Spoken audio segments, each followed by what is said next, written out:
Également ce matin, et on va revenir évidemment sur cette journée de deuil national que vous pourrez vivre sur LCI, mais dans l'actualité ce matin, il y a des questions autour de l'obsolescence de nos appareils ménagers. C'est l'enquête de Benjamin ce matin, parce que quand même, il y a ce chiffre qui nous a tous interpellés. Il y a 10 ans, c'est ça, il y a 10 ans, 8 ans, la durée de vie, bon, 8-10 ans, la durée de vie de nos machines était de 8 ans, pardon, je vais y arriver, il y a 10 ans, et aujourd'hui, elle est de 8 ans. Non, c'est l'inverse. Pardon. Alors on refait. Oui, quand on repasse. Grosso modo, ça dure moins longtemps, quoi, c'est ça. était de 10 ans Pardon. et elle est passée à 8 ans. Bon, ça marche moins bien. Voilà. Bon. Je suis nulle en maths. Oui, non, mais c'est ça. Bon, Vous allez là, voir une reportage, ça va être Grosso modo, ça tombe en panne plus vite. voilà, ça tombe en Ça panne. va. Voilà, non, c'est pire que ça. C'est même pas ça tombe en panne, c'est que ça, Ça ne fonctionne s'arrête, plus oui. du tout. C'est Vous ça. avez- Et c'est que c'est fait exprès. Et c'est fait exprès, exactement. Vous avez enquêté, pourquoi, Benjamin? Alors l'idéal pour comprendre tout ça, Pascal, c'est de suivre carrément un réparateur. Là, on va y voir plus clair. C'est ce qu'on a fait avec Marion Laradet. On a suivi Ercine, réparateur en région parisienne. On a constaté déjà qu'il était surbooké. Il est appelé quasiment 10 fois par jour. Là, il est appelé à la rescousse par une mère de famille en plein Paris. Et le verdict est tombé très très vite.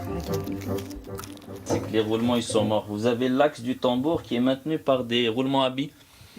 Donc ils sont abîmés. Le fabricant il met des pièces aussi de moins qualité.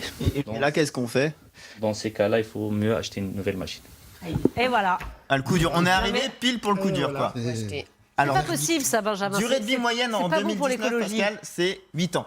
Là, c'était une machine qui n'avait que 6 ans. Et le problème, c'est que les consommateurs ne sont pas vraiment au point au niveau des nouvelles durées de vie, la preuve. La durée de vie d'une machine, moi j'avais en tête 10 ans. Et donc j'avais regardé la facture, je voyais qu'elle avait 6 ans. Je me suis dit, bon, elle a peut-être encore 4 longues et belles années devant elle. Moi j'aurais préféré à la limite rétroactivement payer un petit peu plus cher et puis qu'elle puisse durer plus longtemps. Vous voyez, au niveau des durées de vie, comme vous, on s'y perd un peu, Pascal. Non, non, mais ça, c'est sûr. C'est pas évident. Les pièces sont moins résistantes, c'est ça, c'est fait exprès. Bah oui, et puis première observation, vous aurez tous constaté qu'il y a de plus en plus d'électronique sur votre machine à laver. Et dans un tiers des cas, ce que nous disait le réparateur, c'est que c'est la carte électronique qui casse. Et là, c'est tout de suite 200 €. Donc on change carrément de machine à laver à ce prix-là, pour la plupart des cas. Et puis, ce réparateur qu'on a vu à l'image, dans les Yvelines, nous a dit qu'il y a une autre façon aussi de... Allez, chercher un petit peu le consommateur au porte-monnaie. Une réparation classique peut très vite devenir hors de prix. Vous avez des roulements à billes qui avant étaient interchangeables et aujourd'hui ils ne sont plus référencés. Il faut changer l'ensemble de la cuve. Le prix de la cuve plus la main d'œuvre équivaut à peu près à la moitié du prix de la machine. Le client il ne fait pas réparer.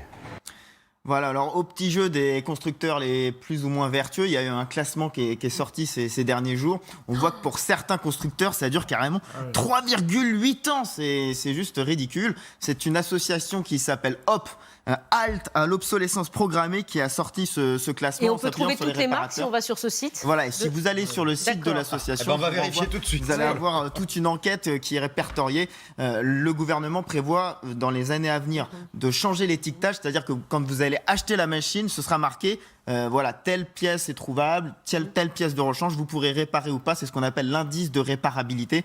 Ça va peut-être commencer à faire évoluer les choses. En attendant,